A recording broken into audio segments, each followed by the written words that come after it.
Isang pinagpalang araw sa inyong lahat. Tayo po'y magdinilay sa salita ng Diyos, ang pinagmumulan ng awa at tawa ng ating buhay, ang salitawa. Today we are celebrating the solemnity of the most holy body and blood of Christ, o tinatawag ding Corpus Christi. Mga kapatid, huwag po nating kakalimutang magdasal at magsimba. Isa po sa mga emergency technique na ginagamit natin upang magligtas ng buhay ay yung tinatawag nating CPR, Cardiopulmonary Resuscitation. Ito ay ginagamit kapag po mayroong cardiac arrest, kapag po mayroong pagtigil ng pagtibok ng puso, o kaya naman kapag po mayroong hindi magandang o kaya naman hindi epektibong pagtibok ng puso upang mag-produce ng blood sa brain at sa ating katawan, ginagamit natin ang CPR para po magligtas ng buhay. Mga kapatid, ang banal na katawan at dugo ni Kristo ay isa rin pong CPR. Ito po ang ating selebrasyon ngayon, ang pagdiriwang ng banal na katawan at dugo ni Kristo na ating pong ipinagdiriwang sa banal na misa. At paano po natin iintindihin o unawahin itong pagdiriwang natin ngayon ng Corpus Christi? Ay tingnan natin sa mga tema ng pagdiriwang natin ng misa. Unang-una sa lahat, ang banal na misa ay isang covenant. It reminds us of our covenant with God. And a covenant, a pact, a pledge, or an agreement between God and His people. Therefore, it is founded on faith in God. And so, the Eucharist is a testament of our relationship with God.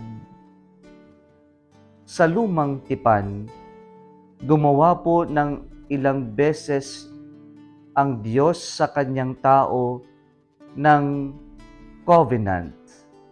At yung covenant na ito ay yung tayo ang kanyang magiging mga tao at siya ang ating magiging Diyos. Yan po yung ugnayan natin. Yan po yung covenant natin sa Diyos. Yan yung relationship natin sa Kanya.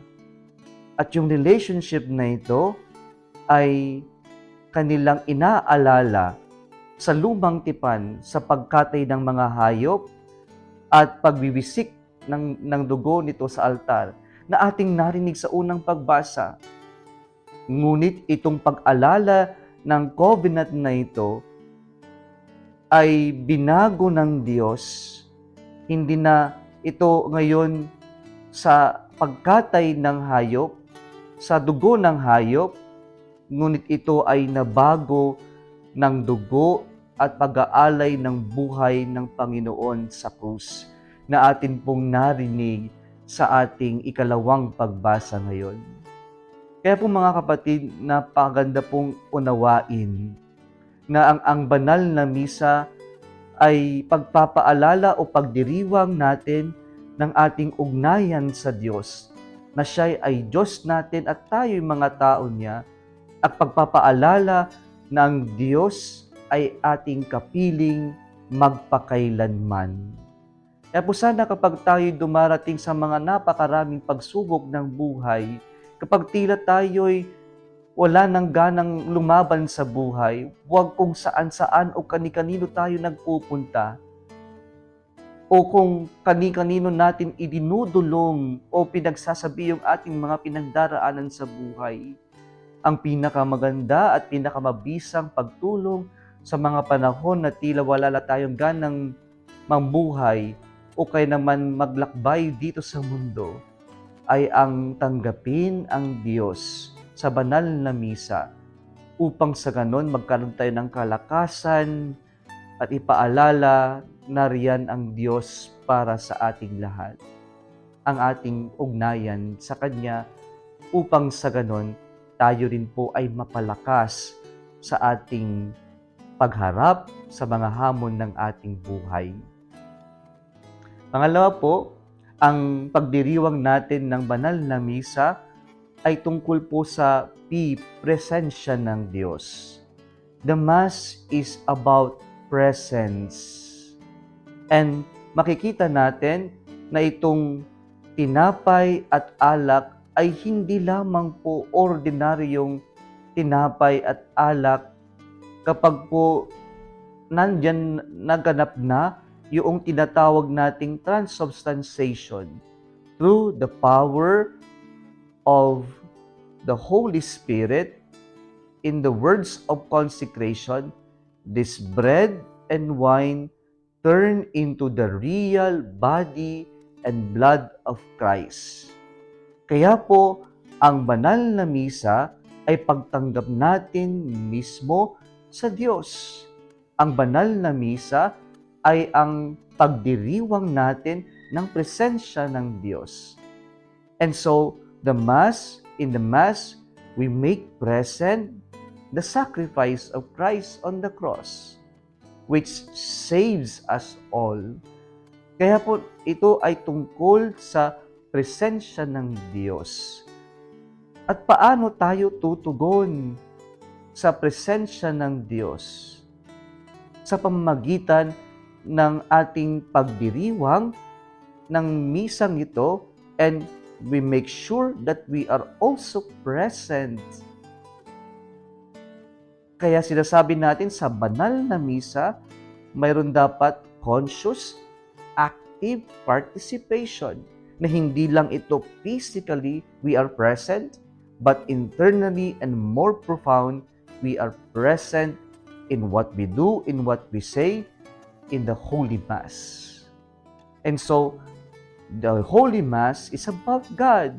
It's not about the priest, it's not about the choir, it's not about the homily of the priest, but it is about God, whom we glorify, whom we offer our praise and gratitude sa banal na misang ito.